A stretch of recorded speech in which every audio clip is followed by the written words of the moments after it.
Begini suasana kepanikan para pentolan G30 SPKI saat RPKAD mulai memasuki kawasan Halim. Suasana kepanikan dan kebingungan para pentolan G30 SPKI itu digambarkan Brigjen Suparjo dalam catatannya yang kemudian dikutip oleh Victor M. Vick dalam bukunya, Kudeta tanggal 1 Oktober tahun 1965, sebuah studi tentang konspirasi. Seperti diketahui, pada pagi hari, tanggal 2 Oktober tahun 1965, pasukan RPKAD mulai memasuki kawasan Pangkalan Udara Halim Perdana Kusuma. Pasukan elit TNI Angkatan Darat pimpinan Kolonel Sarwo Edi Wibowo ini diperintahkan Pangkostrat saat itu Maijen Soeharto untuk menguasai Halim. Oleh Soeharto, kawasan Halim ini dianggap dijadikan basis komando kelompok G30 SPKI yang melakukan penculikan dan pembunuhan terhadap 6 jenderal pimpinan teras Angkatan Darat awal Oktober tahun 1965. Maka, pasukan RPKAD pun diperintahkan untuk membersihkan dan menguasai Halim dibantu oleh pasukan Batalion Infanteri 328 para Kujang dari Kodam Siliwangi. Seperti diketahui, ketika Kolonel Sarwo Edi Wibowo, Komandan RPKAD akan memasuki kawasan Halim lewat jalur Pondok Gede. Terlibat kontak tembak dengan pasukan Batalion Infanteri 454 Banteng Rider Kodam Diponegoro yang kala itu dipimpin oleh wakil komandannya Kapten Kuncoro. Pada tanggal 1 Oktober tahun 1965, pasukan Yon 454 ini sebelumnya sempat dikonsentrasikan di sekitar istana bersama dengan pasukan Yon 530 dari Kodam Brawijaya. Tapi pasukan Yon 530 memilih bergabung ke Kostrad setelah diultimatum Maijen Soeharto. Lain halnya dengan pasukan Yon 454 yang memilih hengkang ke kawasan Halim. Meski wakil komandannya Kapten Kuncoro sempat menghadap Maijen Soeharto dan diberi ultimatum yang sama agar merapat ke Kostrad. Di sekitar kawasan Halim inilah, pasukan Yon 454 terlibat kontak tembak dengan pasukan RPKAD yang mengawal Kolonel Sarwo Edi yang akan memasuki Halim. Nah, menurut Victor M. Vick dalam bukunya, Kudeta tanggal 1 Oktober tahun 1965, sebuah studi tentang konspirasi, ketika terdengar bunyi serentetan tembakan dari lokasi kontak tembak. Para pentolan G30 SPKI sedang ada di daerah Lubang Buaya.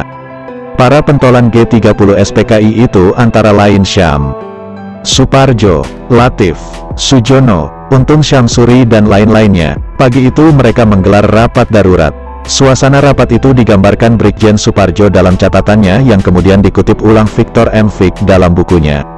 Sementara itu, semua Slagorde G30S telah berkumpul di Lubang Buaya. Di sana sini mulai terdengar tembakan dari RPKAD yang mulai mencari kontak tembakan, kata Suparjo dalam catatannya. Kala itu, menurut Suparjo, Syam, Untung dan lainnya memulai rapat untuk menentukan sikap. Dalam rapat itu, juga hadir Komandan Yon 454 dari Jateng beserta anggota batalionnya. Hadir juga Komandan Yon 530 dari Kodam Brawijaya yang datang tanpa pasukan.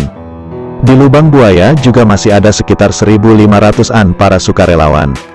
Kurang lebih 1.500 sukuan juga dilatih di Lubang Buaya melihat situasi yang gawat ini tidak ada pilihan lain bertempur mati-matian atau cepat menghilang. Menyelamatkan diri, tulis Suparjo dalam catatannya.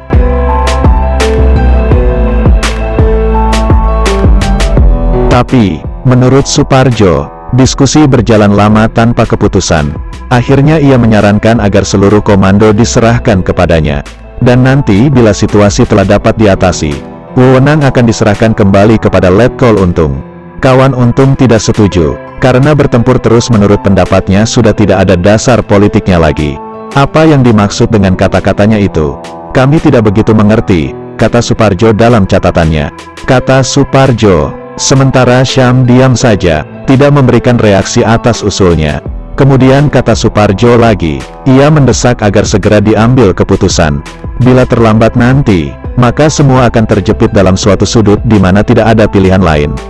Melawan pun hancur dan lari pun hancur. Karena posisi G30S, kata Suparjo dalam catatannya, pada waktu itu sudah labil. Kemudian rapat memutuskan memberhentikan pertempuran dan setiap kawan diperintahkan kembali ke tempat asal mereka masing-masing. Dalam keadaan yang serba terlambat ini kemudian kami ambil inisiatif untuk menyelamatkan kawan pimpinan Syam dan masuk ke kota Jakarta, kata Suparjo dalam catatannya. Dalam catatannya, Suparjo juga mengkritik Letkol Untung sebagai Komandan Operasi G30 SPKI dalam membubarkan pasukan. Kata Suparjo, Letkol Untung saat membubarkan pasukan melakukan kesalahan fatal. Seharusnya Letkol Untung sebagai komandan langsung atau harus memberi petunjuk teknis bagaimana pelaksanaannya menyebar dan menyusup kembali. Karena di Lubang Buaya banyak kawan-kawan Sukuan yang berasal dari luar kota Jakarta. Bahkan ada yang dari Jateng. Mereka tentunya merasa asing dan tidak tahu jalan. Karena peraturannya, aur manuk saja atau dilepaskan sekehendak masing-masing, maka banyak yang tertawan dan menjadi mangsa pasukan-pasukan NATO CS, kata Suparjo dalam catatannya seperti dikutip Victor M. Vick dalam bukunya. NATO CS yang dimaksud Brigjen Suparjo adalah Nasution dan Soeharto. Masih menurut Suparjo, mengenai para sukarelawan yang telah dipersenjatai, Syam percaya bahwa andai kata mereka diizinkan untuk bertempur, Jakarta akan mandi darah, tapi ia memperingatkan pasukan sukarelawan itu tidak terlatih. Dan sebetulnya ilegal, ia tak setuju jika mereka masuk ke kota dan menyerang Kostrad. Menurut Victor M. Vick dalam bukunya, semua sukarelawan itu belakangan dipersenjatai dan diperintahkan menyerbu jantung kota pada dini hari tanggal 2 Oktober untuk membebaskan gedung-gedung publik yakni RRI dan kantor besar telekomunikasi yang sudah di bawah kendali pasukan pimpinan Maijen Soeharto. Tapi akhirnya, pasukan sukarelawan ini dengan gampang dilucuti lalu ditawan sebelum mereka mampu mendatangkan kerugian besar. Pada tengah hari tanggal 2 Oktober, Syam, Suparjo dan yang lainnya meninggalkan Lubang Buaya.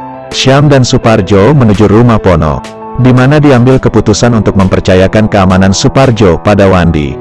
Setelah itu Syam pulang ke rumahnya sendiri. Keesokan harinya, pada tanggal 3 Oktober, Syam dan Pono bertemu dengan Sudisman, Ketua 3CC PKI di Markas Besar Darurat PKI di Kayu Awet yang didirikan pada tanggal 5 September hanya beberapa hari sebelum peluncuran Gestapo. Pada hari itu semua dokumen penting partai telah dipindahkan untuk diamankan ke lokasi itu dan dipercayakan pada Sudisman, tulis Victor M. Vick dalam bukunya.